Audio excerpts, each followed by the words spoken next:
মুস্তাফিজকে বাদ দিল কলকাতা, তাতে কোনো দুঃখ নাই।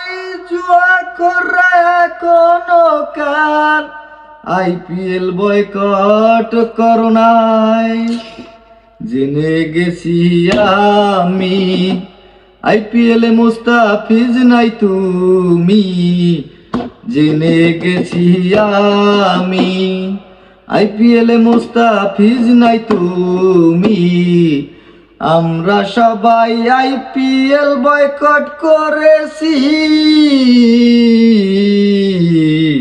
ভুলেও যেন আইপিএল না দেখি বন্ধু, ভুলেও যেন আইপিএল না দেখি বন্ধু, ভুলেও যেন আইপিএল না দেখি।